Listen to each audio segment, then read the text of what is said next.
Hey, what's up, guys? Terry here, 2-6 player, 2-6 golfer. Welcome to the Senior Golf Swing. Now, guys, we're on YouTube right now, YouTube Live, and I'm going to reconnect with YouTube, okay? I'm trying to cater to YouTube's algorithms to post more quality content. Now, we've just finished day one. What you're tuning into, it is the Senior Swing. What you're tuning into is day 2 of the 2-6 Intense Golf Clinic here in Myrtle Beach, okay? Got 4 golfers sitting at a round table. They were all here yesterday. Rachel can span the table here. We got Gene, Mike, Ron, and David. Okay, now they were at the 2-6 Intense day 1 yesterday. Now, what I'm gonna do is sort of go around the room. Now, guys, and we just talk like we were talking before, real easily. And what we learned yesterday, I'm gonna go around the room. I'll start with Gene. We're gonna go around. Now, Gene has a real good golf swing. Gene's 48. She swings the club like she's 28. Real good ball striker. Gene, you were a good ball striker before you came here, but you had some issues with some of your short irons that you mentioned before. Just briefly tell us what you accomplished yesterday that was different than before you got here, just overall. I learned yesterday, because I was getting away with it with my longer clubs, but 8 iron down, I had a habit of really shanking it, because I would come through with the club face wide open. And it was because I had this little, as Terry would call it, hitch at the top. And the clubs, the shafts is too short to have all of that overswing in the back. So he tightened that up yesterday, and now I'm puring with my wedges. Now, me and Gene had a little tough love yesterday.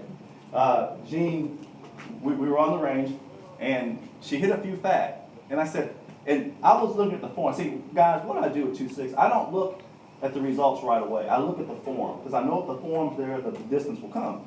So Gene hit a few 8 irons, and she hit them fat, I guess, and I said, that's a good job, Gene. And Gene looked at me and was like, what do you mean that's good? And I think, no, Gene, I'm looking at the form. So then I left Gene alone for a minute, went down and talked to some other guys. And what happened after that, Gene, after you leveled off a little bit and that 8 iron came around, what happened? Pure, and I was getting my 140, 145 out of that club finally. Right. So that's one of the things. Now Mike had an issue with decelerating through the ball. Mike had a great setup. Mike set up 2-6. It was really nice. Just here, but he would come back and he would just decelerate at the ball. He was hitting at the ball. But what happened, Mike? About we were on the range about an hour and a half before we were going to wrap up day 1. What happened in your mind? Well, I was telling you about the problem, and my divots were very steep. I was hitting the ball first, but I was hitting down at it and stopping at the turf, and then trying to follow through. And you suggested I shallow out, and you suggested by rotating through very early in the process of the downswing and all the way out. And what I kind of discovered was as soon as you connect with your trail elbow into your side, then we start the rotation. Right. And that just clicked. Yeah. And you saw how I was hitting them. The ball flight went from high, not a great distance, to a low flight with draws on the driver, draws on the 3-wood off the deck, and even draws on the 8 iron. My 8 iron was like a 6 iron. Yeah. With distance. In fact, Mike kind of reversed it. Mike, and usually what happens in 2-6 guys, you find your swing with the short irons. And then the driver comes 10 times as fast. That's why a lot of times you don't see me do a lot of driver videos, because that's not where it is. But Mike, on his situation, he actually went from the driver back to his 3-wood, back to his 8 iron, because for some reason the driver clicked with the rotation. And what I'm thinking is, when we talk about rotation, and we'll get to it with David and Ron, the rotation of the club is where people are missing it, because we're all fixated on having this club just drop so much that we forget there's a rotation involved along with the drop. Okay, all these still pictures that you're seeing online, what you're seeing with the Tour Pros guys is, as they're dropping the club, they're connecting, but all these still pictures with all this lag they have, they're still in the motion of rotating through, which shallows that club out, okay, to stop the steepness, guys, because you just can't keep coming down.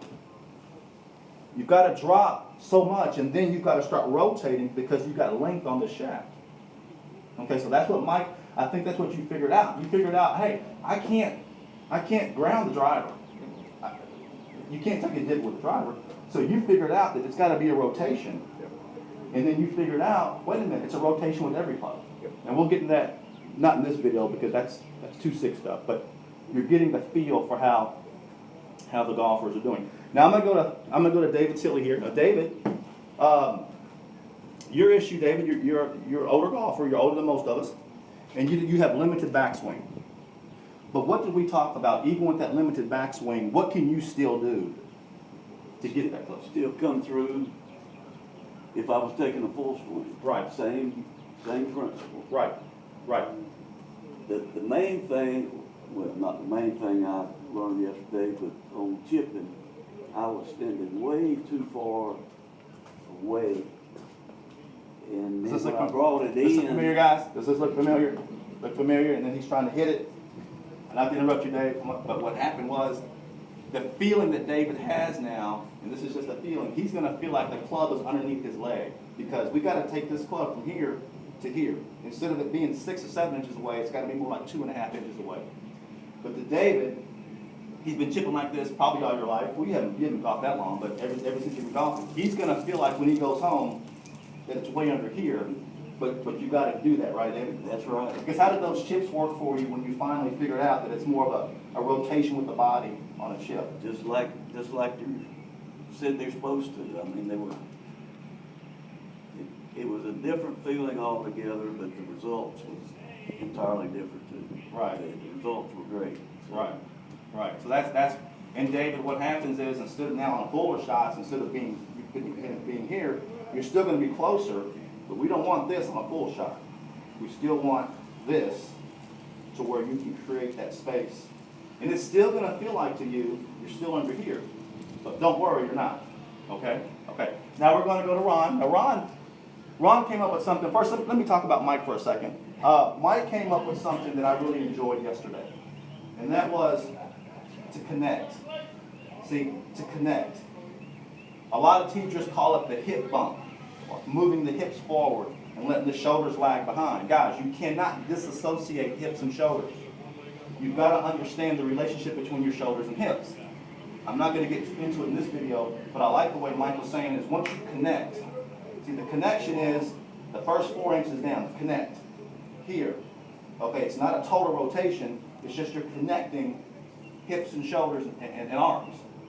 And once that happens, you have the green light to talk about what Ron was talking about yesterday, and that is, and I'll let Ron talk about this, but let me just preface it by saying this. When we're dropping the club, guys, when we connect here, it looks like our club is vertical, and it is. But this steel shot, when you see the pros, because I post them all the time, when we're here versus here, we're in the process of now rotating. But you won't see that on a steel shot. We're in the process of rotating out to 2 o'clock with the club head. That's what you're not seeing. That's what these guys experienced yesterday. Okay? And PGA teachers, let me say this. If you're not teaching this, if you're not digging into how these guys swing the club, you're doing a complete disservice. I'm just going to say a complete disservice. Because these guys learned it yesterday, and you should have saw the smiles on their face. Now, Ron, stand up, Ron. Now, Ron is our educator of the group.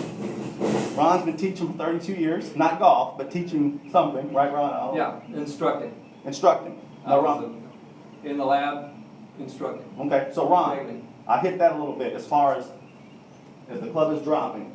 What were you doing that you just couldn't get power because you just thought that the club just kept dropping and then you would somehow try to manipulate? Yeah, I was taught to, as you come down, pull the club, but you want the butt of the club to come to the ball, which your hands are really out here, but they need to be in the slot coming down.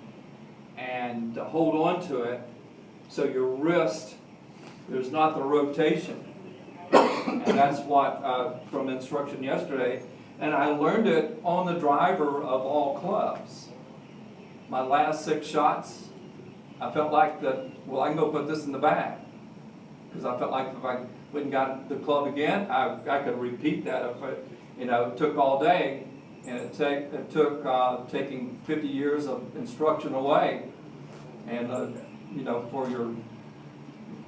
for a man, for his pride and his golf shot, you hit that golf shot and there's sense of pride there, and so there's some humility here that you have to learn, and it has to be broken down.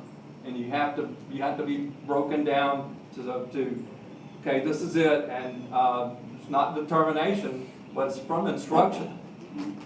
And it, No, Ron, going back to what you were doing, Yeah. act like you're dropping your club again. Now, go to top of your backswing. Yeah. So, guys, so what happens is, and what you learned at 2-6, the reason why Ron is protected with this rotation is because his leverage in his forearm. See, how you grip the club determines how your rotation is going to be. Because you don't know how many questions I get online about when people see a steel shot of me, and sometimes when I'm hitting it really well, I'm really down. I mean, I'm just really down here, and you see all the tour pros do it. They think, well, how are you going to square it at the ball? Well, the fact that I'm in the middle of rotating after I connect, and I'm starting to rotate, the leverage in this rear forearm is giving me the force to rotate out instead of jabbing down at the ball. And guys, what it's going to feel like, and Rachel can back up, I'm going to show you guys what it's going to feel like, back all the way, Rachel. What it's going to feel like is, it's going to feel like a big circle. So if I'm here, and I connect, the first 6 inches I connect, now I'm rotating on this oval. Okay? Does that make sense, guys? I'm rotating now on this oval, but I'm not casting my wrists. My wrists are now rotating. You just can't see it because the full rotation doesn't happen until my hands pass over my front leg and I fully release that club. What's happening is when we hold on it too long or we come over the top, we're trying to flip at the ball and this arm breaks down. Right, guys? Yeah. Right? Right? So Ron, were you done, Ron? No? Basically. Okay, Ron was done. So that's what we figured out. Now, I knew this, but I'm always looking for better ways to be more simplistic with 2-6. So guys, would you willing to bet that we had to put some pride on the table yesterday, right? Yes. Yeah. You know, and I don't back down, do I? No. I don't let you get by with that. No. Okay? And sometimes, what did I say? We got an ex-Vietnam vet here, and Dave, I think you were chipping one time, and I said, no. You did it more than once. And I said, guys, don't worry about me because, guys, I want you to get this. And that's exactly what happened yesterday. So today, we're going to start from where we left off. Even on the chipping. We're going to go to chipping range. Back up, Rachel, real quick. Even on the chipping range, it's the same thing. If I'm here, and I just get here, I connect. But what am I doing? I'm rotating. If I'm hitting a 40-yard shot. Now, we talked yesterday that if we're only hitting a 10-yard shot, I'm still connecting. But what am I doing? I'm just letting that club head what? Move through. I'm not rotating, but I still have the feel of the club what? Moving on an oval as it's moving through. It's not a, Mike, you know, it's not a, it's just a, because we're using the shaft, the angle of the shaft, everything like that. Any last words, guys, for YouTube Live? Because what I'm going to do is I'm going to download the MP4 on this and put it on the site and all that kind of stuff. Any other words? Questions? Very, very happy. Everybody happy? Same. Yeah. Extremely. Okay, so We're gonna, still here. Day 2. And ready to go. yes, we're gonna play. We really are. We're gonna play 18 today. Our tee-off time is until 2:06. We've got some other guys joining us locally, Joe Surdich and Bobby Blackwell. We tee off at 2:06. Before then, we're gonna go to the range. Go to the chipping area. We're not gonna swing hard. We're gonna swing what? And just in tempo and just get the feel. Okay, before we tee off. Okay, guys, thanks for joining us YouTube Live. I'll talk to you in the next video.